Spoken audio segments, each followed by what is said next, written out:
Hello students and welcome to lesson 2-2 on the distributive property. And tonight we have two main objectives. First, you're going to be able to use the distributive property with numerical expressions. And you're also going to be able to use the distributive property with algebraic expressions. All right. For a warm-up, it looks like we have a little bit of order of operation going on tonight. What I would like you to do is to do problems 1, 3, and 5, so that first column. Again, make sure you follow that order of operations, and then from there, we'll see what ends up happening. So go ahead and pause me now and do those 3 problems.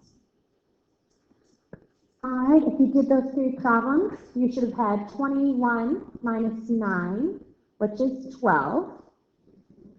Let's see, then you'd have 8 plus 12, which is 20. And then here you would have had 20 minus 12, which is 8. Again, order of operations, you start with parentheses, then you multiply or divide from left to right, then you add or subtract from left to right. If you got all 3 of these right, good job, you can cross off 2, 4, and 6.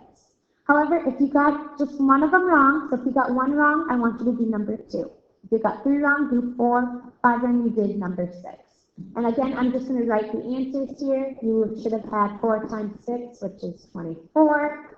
Here you would have 2 times 3, which is 6. And here you would have 6 minus 2, which is 4. All right? So if you did any of those ones wrong, hopefully you had a chance to do those. All right, so on to our lesson. Now, here I want you to put away your iPad if you're using that to take notes, or any paper or pencils. Then I want you to solve that problem. 25 times 102. Go ahead and try to do that in your head. Yeah.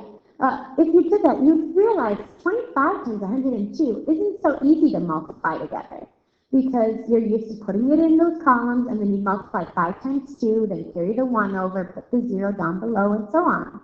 However, it doesn't quite work that way when you can't use paper and pencil. But I could tell you the answer to this. I could tell you that the answer to this is 2550. 2,550. And let's see if I'm right. Let's multiply it out. 102 times 25. 10, 1. Let's see here. And then we have 5. Then we have 0, 4, 0, 2. Let's multiply by. Add that, 4 plus 1 is 5, 5 plus 0 is 5, and then 2. Look at that, I was right. And it's not because I solved this beforehand and I just automatically knew the answer. What I ended up doing was breaking apart 102. I know 102 is the same as 100 plus 2.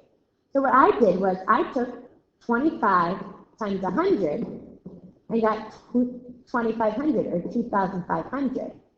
Then I also took 25 times 2 and got 50. You add that together and you get 2,550. Now this is another strategy you can use. Yesterday we talked about the commutative, the associative, and the identity properties.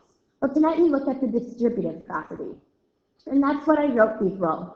To multiply a sum or a difference, multiply each number within the parentheses by the number outside the parentheses. So basically you're breaking apart numbers, and then you're multiplying them out separately, then you're either adding or subtracting.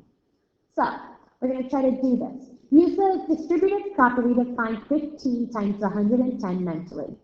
Well, I'm going to show us how we're going to break it apart, so we don't have to do this one mentally. Alright, I know, again, they ask us to do it mentally, so that's a little more difficult when we have 15 times 110. So I break down 110 into something I know. Well, I know it's easy to multiply anything times 100, and it's easy to multiply anything by 10. So if I do that, 15 times 100, well, that's 1,500. And I'm going to actually show I did this. 15 times 100, and then, well, I multiply the 15 by the 10, and I go on. And I get 1,500 plus 150. That got in the way. There we go. And I get 1,650. Again, this takes some time occasionally to figure it out, but we can do this. So here we have this one. Miss Thomas gave 5 pencils to each one of her 37 students. What is the total number of pencils she gave to her students? Well, again, you could do 5 times 37, but on this lesson, they want us to use the distributive property. So I could break it apart, again, into 5 times, well, let's break down that 37 into 30 plus 7. And this is the same thing because 30 plus 7 is 37, so I'm not really changing it too much. Then I multiply everything on the inside by the outside. So 5 times 30 plus, because that tells me it's a plus sign, 5 times 7. Well, 5 times 30 is 150. 5 times 7 is 35. So I get 185. Now, I'm just going to show this to you as well. You could actually do this with subtraction as well. Instead of going to 30 plus 7, I could do 40 minus 3. Because again, 40 minus 3 is 37. So I'm using the same idea. And then I do the distributive. Multiply everything on the inside by that number on the out. So 5 times 40. This time I'm subtracting because it's a minus sign. Then 5 times 3. So 5 times 40 is 200. 5 times 3 is 15. Now I subtract them. You get 185. And it should be pencils. Because it is a word problem. There we go.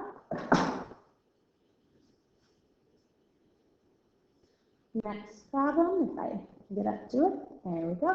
Now this one, they actually ask us to reverse it. It says simplify 11 times 23 plus 11 times 7. Now you could do 11 times 23, or you could do what I was doing before, 11 times the sum, 20 plus 3, and then add it to 11 times 7. Or I can ask you to reverse your thinking. This number, both of these numbers are being multiplied by 11. All right? So I could write this with 11 down below, and then look, they're adding 23 plus 7. All right? Now, I could do this separately, but those numbers, it's not easy to do 11 times 23 or 11 times 7, really. What I could do, though, is if you look, 23 plus 7 is 30. Well, that's easy to multiply by 11 because you do 11 times, well, 3 is 33, and then you add that 0 at the end, and you get 330. So there are times when they have them separate like this that you can actually put them together. All right, now we're going to get to algebra because we have to get to the algebraic expressions now. And it says use a model to multiply 4 times the difference 3x minus 4.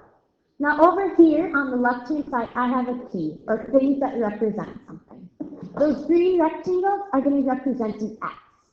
The yellow little boxes are worth 1, and the red little boxes are worth -1.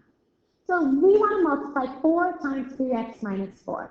And how we'd end up doing this is we have 4 groups of 3x minus 4. You could think of this as one whole piece. So we have 4 groups of that. So I'm going to show the 3x minus 4. Well, this is 1x, this is 2x, this is 3x. Now I have to show minus 4. Well, that would be the red ones. -1, -2, -3, -4. There we go. I have one group. However, in order to solve it, I need 4 groups because it's 4 times this. All right? So I'm going to make 4 groups of this. This is group 2. I have my 3x and then my -4. And I have to do it again for group 3. 1, 2, 3. And then my -4. 1, 2, 3, 4. And then one more group to get that 4th. 1x, 2x, 3x's, and -1, -2, -3, -4. Now, when we do something like this, something to keep in mind is that it's very important to keep the things that are the same together. So here we have all of these x's. And if you add them together, that will tell us how many x's we actually have. So we have 1x, we have 2 x's, we have 3, we have 4, 5, 6, 7, 8, 9, 10, 11, 12. We have 12x. right, so 4 times 3x is 12x. All right, and now we have to do that minus 4 part. Well, we have 1, -2, -3, -4, -5, -6, -7, -8, -9, -10, 11, 12, 13, -14, -15, -16. So we have minus 16. So 4 times that -4 is -16. So our answer here is 12x minus 16. Now again, you could show it with models, or you might have realized when you multiply it out, or you might have saw 4 times 3 here, and I'm going to outline this in green, is 12. So 4 times 3x is 12x. And then 4 times 4 is 16. That minus sign went in the middle. All right, so here you could do models, or again, you could multiply it out. I'm going to show you again just by multiplying it. Don't let the variable confuse you, because all it ends up doing is basically being shown at the end. -9 times 2 is -18. Then we have to do minus, because there's that minus sign. 8 times -9 is -72. So -8y times a -9 is -72y. So now we have this, -18 minus -72y. Well, would 2 negatives in a row actually make something positive, because you end up adding the opposite. So we have -18 plus a positive 72y. That would be your answer. Right, go ahead and try to do B.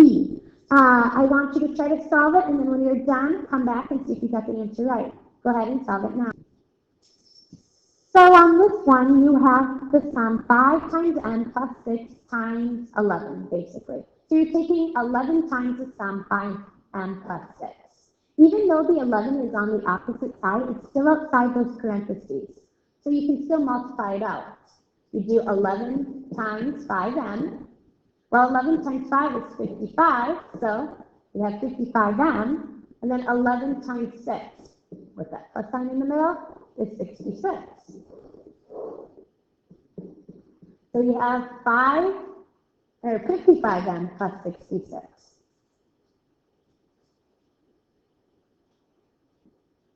All right, and here we're at the end of the lesson, and it says use a distributive property to simplify. And maybe I'm going to say this to you.